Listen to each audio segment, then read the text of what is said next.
everyone, it's Froggy, and I'm back again with another episode of Women of Zal. So, let's go to Hilday's lecture, shall we? After getting dressed, you met up with the other women in the lobby and left for the university.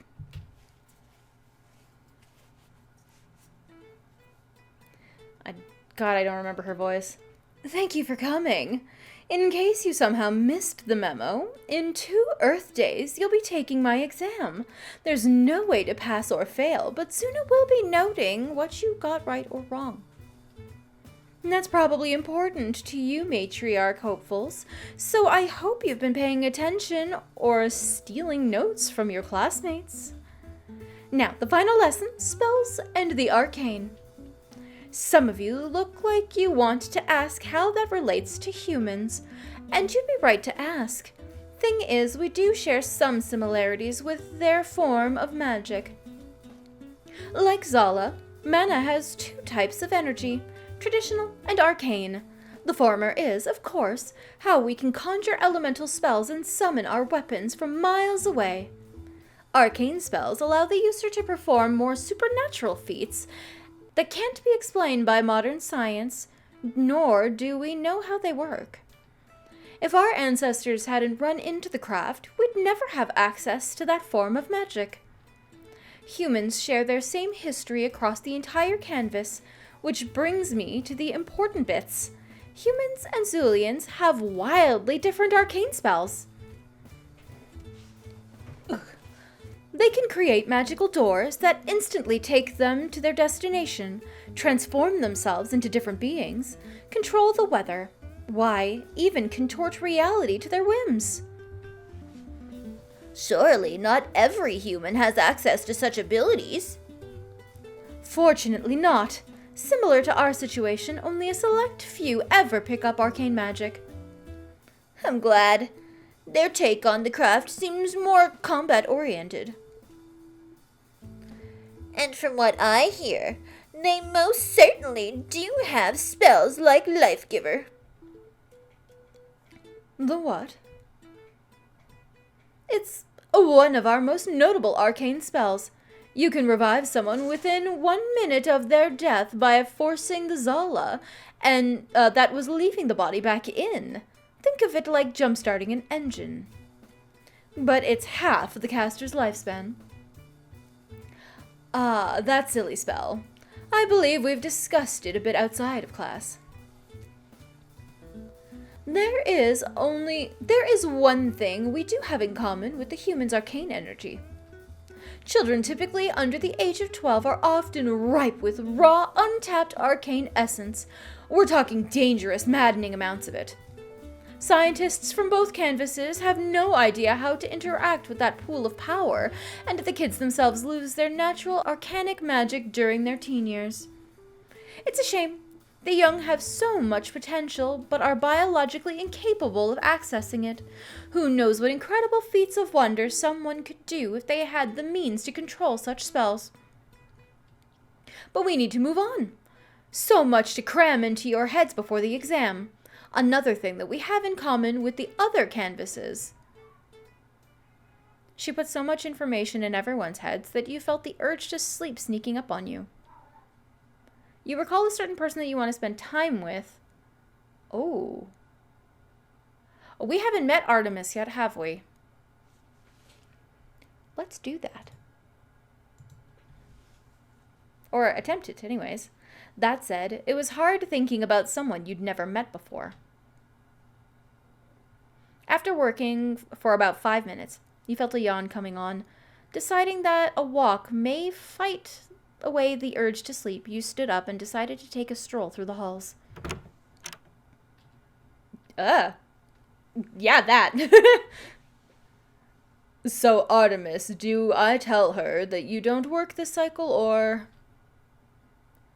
Yes, please do inform the kind woman that I cannot grant her exception to this. Very well. Wait, you're Artemis? You're an incredibly hard man to get a hold of.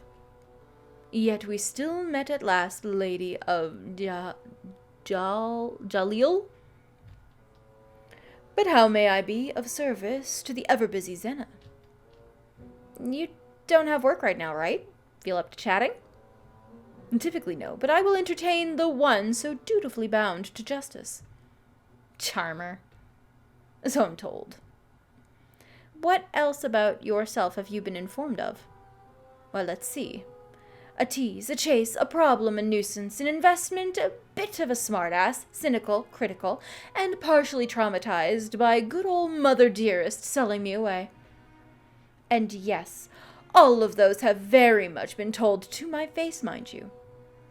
Geez, make me regret calling you a charmer early, why don't you? Well then, Artemis, there's no way I just ran into you after days of no such luck. Did you want to be found today? I did. In fact, I wanted to take you to a whimsical little venture, filled with impossibilities and secrets not yet found. You don't sound like you're being sarcastic. With me to the library, then. We have much to discuss. Quickly now. The lore awaits. Wait, what lore? With more questions than ever, you followed Artemis, wondering what oddities he wished to expose you to. So is this reading hour? No, that comes later.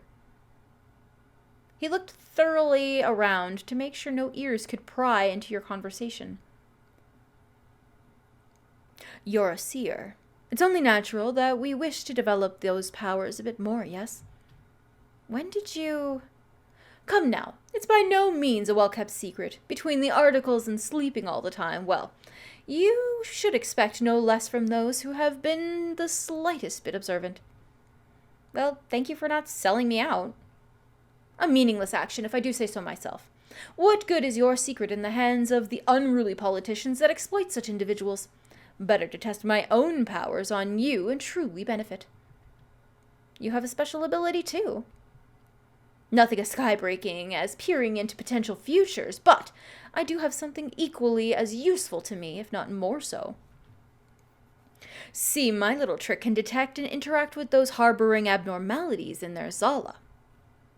Does that mean that you can potentially see the visions I dream?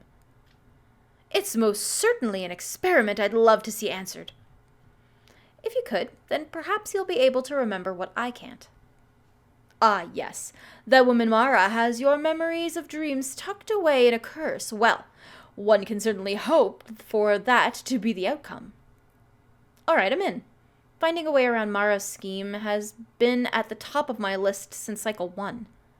Excellent. How does it all work? Well, there's two methods. The way we'll be using will merely require a touch on the shoulder from either party. This will take us to wherever your dreams typically go these days. The second way requires a more intimate touch. The sort of thing best saved for lovers, not acquaintances such as us. It's more potent and has the potential to lead us to uncharted territory. Oh, well now I'm just getting excited. I figured you would. But do not get your hopes up. I've interacted with many strange abilities, but this will be my first time I'll try my hand at visions of the future. Hell, it's better than nothing. Oof. Ah, that would be the timely fatigue kicking in, would it not? Spot on. Well then, we must put it off until next we meet. Wait! I can still do this now. That simply won't do, my lady. After all, you have a habit of sleeping while standing, and my magic requires you alert. Damn it. I'll walk you to your room to ensure a safe path to your bed. Worry not, we will meet again. As promised, he followed you to your room and made sure you hit the bed before he closed the door behind him and left you to sleep. Strange man. But damn it if I don't want to learn more. You drifted off, the thoughts of hunger sneaking in before your dreams took you. Feels like I'm in school all over again. Study, then hang out with friends. Life sure knows how to tire a woman out. Hopefully tomorrow will be normal. When you fell asleep, you had too many dreams, and all of them seeming nonsensical. There was no way you'd remember them when you woke up. You didn't quite care to either. All right, new cycle, new grind. Let's get going. Head to your office, train with Yaxida, head to the garden, castle, library, city library.